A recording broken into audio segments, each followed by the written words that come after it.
Miss Susan, a first grade teacher, is talking with the BCBA about one of the students. Miss Susan tells the BCBA that the student runs away from the classroom usually 3 to 4 times a day. Miss Susan says the behavior usually occurs when she turns around to write on the board. When talking about turning around to write on the board, Miss Susan is describing what? Behavior questions. When we are looking at behavior questions, we really want to identify what part of the behavior does the question want to know about? Because there's a lot going on in this question. The student's running away 3 to 4 times a day. Miss Susan's turning around to write on the board. What does the question want to know about? Well, the question wants to know about when talking about turning around to write on the board, what is Miss Susan describing? So when Miss Susan turns around to write on the board, what is she talking about in relation to the student who is eloping? Well, she says the behavior occurs once she turns around. So what do we know? Well, we know that Miss Susan turning around is happening right before the student runs away from class. And when we're talking about a event that happens just before a behavior or a response, what is that considered? Is that a function? Is Miss Susan describing the function of the behavior?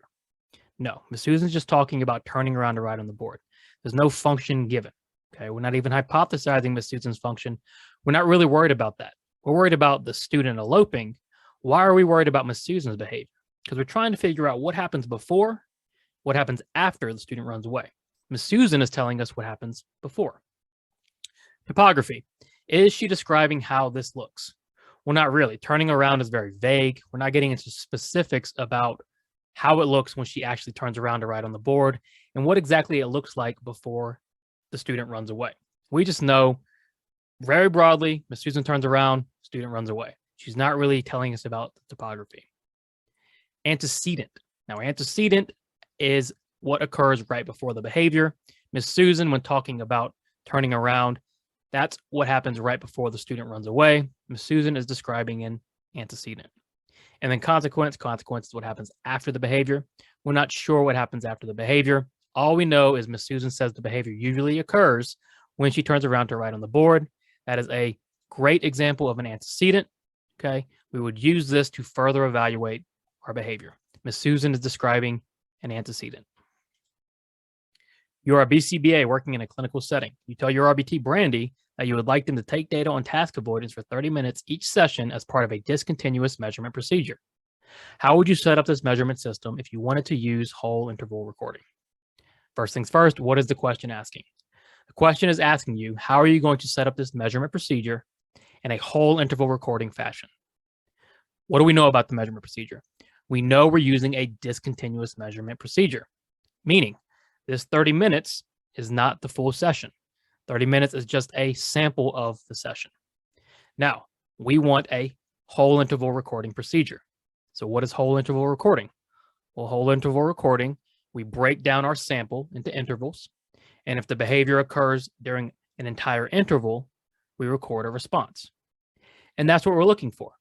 When you start to break down questions like this, you ask yourself, what is the question asking? And then we find the key information. Now we can really start predicting answer choices before going right to the answer choices. So we're looking for a situation where Brandy is breaking down this 30 minutes into intervals. And then if the behavior occurs during an entire interval, she is marking a response. So let's see. A, have Brandy observe the client for 30 minutes. If the behavior occurred during the entire 30 minutes, have Brandy record a response. Is this interval recording? Not necessarily. Interval recording, we're not just using one response from this whole sample. We're taking this sample of 30 minutes and breaking it down into 30-second intervals, 1-minute intervals, okay? We're trying to get more and more data. If we did it this way, we would have one data point for this entire 30 minutes. It's not going to give you a lot of information. A is not a very effective way to set up this whole interval discontinuous measurement procedure. B, break the 30 minutes into 1-minute intervals, okay? If the behavior occurs at all during an interval, have Brandy record a response. So this is better. We're creating intervals, but what's wrong with the next sentence? If the behavior occurs at all during an interval, what does that sound like? Is that whole interval or is that partial interval? B is describing partial interval recording. We're looking for whole interval recording. C, have Brandy observe the behavior for the entire session and record each time the client engaged in task avoidance. What's wrong with this? This is continuous measurement. If we're taking data for the entire session, we're continuously measuring the session, and recording each time would be a frequency measurement. We're looking for a discontinuous measurement procedure. So that leaves us with D. Break the 30 minutes into 1-minute intervals. Perfect. If the behavior occurs for an entire interval, whole interval, have Brandy record a response. Excellent. D is what we're looking for. D is our answer. Carl begins extinction with his client on Monday. Carl uses extinction for 3 weeks and notices that the behavior starts to decrease. If Carl wanted to determine if extinction has experimental control over the behavior, what should Carl do? What is the question asking? The question is asking, how does Carl determine if extinction is actually working? That's what experimental control is. Does Carl and his extinction procedure, is that what is changing the behavior, or is something else going on? Carl wants to determine that. So how is Carl going to do that? So we know Carl has used extinction for 3 weeks and the behavior is starting to decrease. What should Carl do? A, introduce a reinforcement procedure and observe whether the behavior increases. Is introducing another variable into this equation the best way to determine what is changing behavior? Well, no, now we're just muddying the waters. Now we have extinction and reinforcement at play. So now we have 2 different interventions we're going to have to evaluate. Introducing a reinforcement procedure and doing nothing with extinction, okay, is not going to help us determine if extinction is decreasing the behavior. Plus, reinforcement is going to increase the behavior and go the opposite way. A is just going to confuse Carl even further. B, stop extinction for a week and take data on the behavior. Okay, what does this sound like? Think about experimental design. To me, this sounds like withdrawal or reversal, right? ABA designs, ABAB designs, withdrawal designs, reversal designs are fantastic for identifying experimental control because you can withdraw the intervention and see if that behavior goes back to where it was before you started the implementation.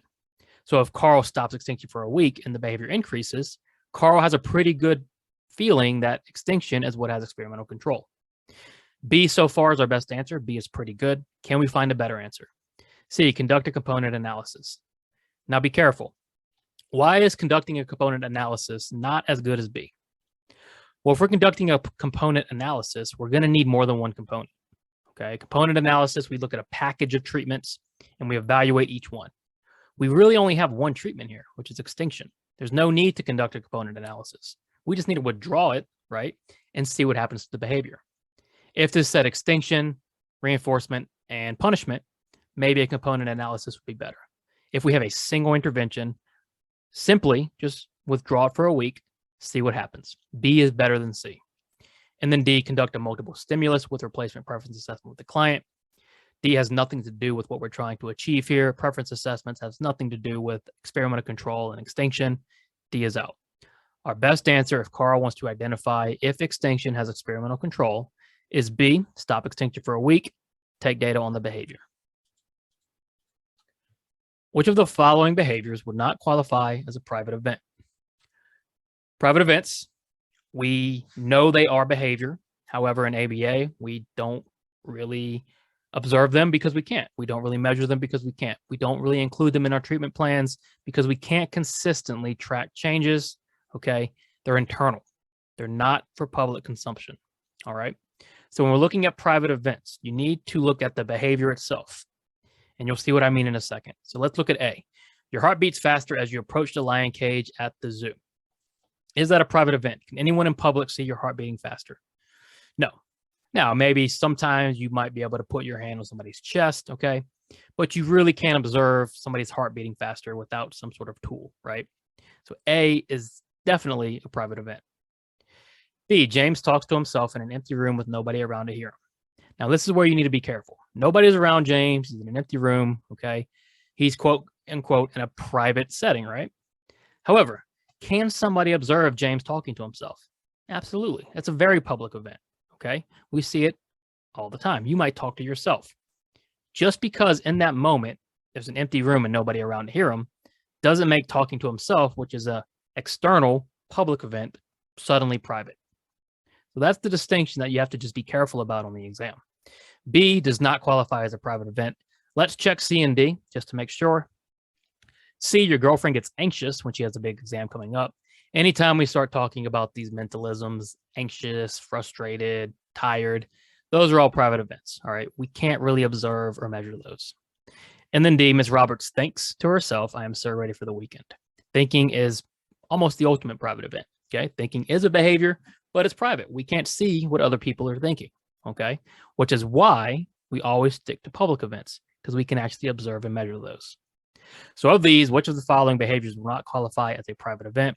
B, James talks to himself in an empty room with nobody around to hear him.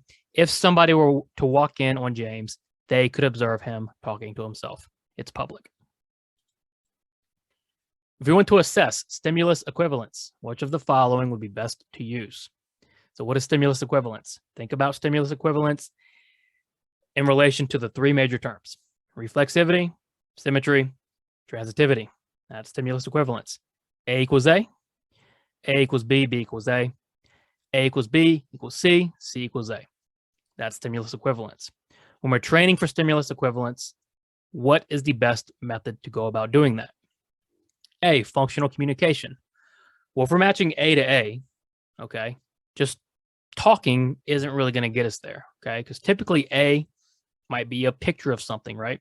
Now, you can match spoken word to spoken word, but what happens if you need to match spoken word to a written word, right? Functional communication is only going to get you so far, okay? So if we look at B, matching the sample, this is the textbook way to assess stimulus equivalence, because now we can take picture cards and word cards and start matching each to samples. A to A to B to A to B to C to A. Matching the sample is just a textbook definition. It's okay if you don't necessarily understand why. Just know if we're testing for stimulus equivalence, we should be using matching the sample. And then task chaining, all right, task chaining doesn't really relate to stimulus equivalence. Stimulus transfer control procedures, be careful. This is more fading a prompt. We're trying to transfer control from one SD to another. We're not trying to equivocate SDs, all right? If we want to assess stimulus equivalence, matching to sample is going to be the best way to assess reflexivity, symmetry, and transitivity. Walter enrolls in a 30-day rehab program for his addiction to alcohol. While in the program, Walter refrains from drinking and sobers up. On the day Walter is released, Walter heads to the bar for a beer with his friends. 30-day program lacks what? Be careful here. Remember, we need the best answer on the exam. When I tutor, people always say, well, I'm stuck between two answers. They both look decent. How do I pick? You really need to know your terms, okay? And then we need to apply almost the most literal definition, okay, that we know. So in this case, 30-day program, does it lack internal validity? Well, no, it's very effective within the program, right? Walter sobers up. Internally valid, they have control, fantastic. But when Walter leaves the program, goes to a bar, an external site, he's no longer sober. It doesn't generalize. External validity is worried about generalization of research and intervention. This is clearly not generalizing, because Walter, as soon as he leaves, heads to the bar, has a beer. 30-day program lacks external validity. Now, social validity is interesting, because social validity says we want meaningful, impactful changes. And you say, well, once Walter is released, he goes back to drinking a beer. Yes, but for 30 days, he is sobered up. I would say that's socially valid. The problem here isn't that we're making socially valid or meaningful change, is that we're not generalizing. And that's why it's not, and that's why it lacks external validity and not necessarily social validity. External validity is just a better answer. IOA, inter-observer agreement, we're not looking at two or more people's measurement of Walter's behavior. Okay, we're not concerned with our measurement of it. We're strictly concerned with the lack of generality from Walter. It's lacking this, whatever procedure they're using to change Walter's behavior is lacking B, external validity. Boston is a 5-year-old who is partially potty trained. Boston is able to urinate in the toilet independently, but will avoid bowel movements while on the toilet.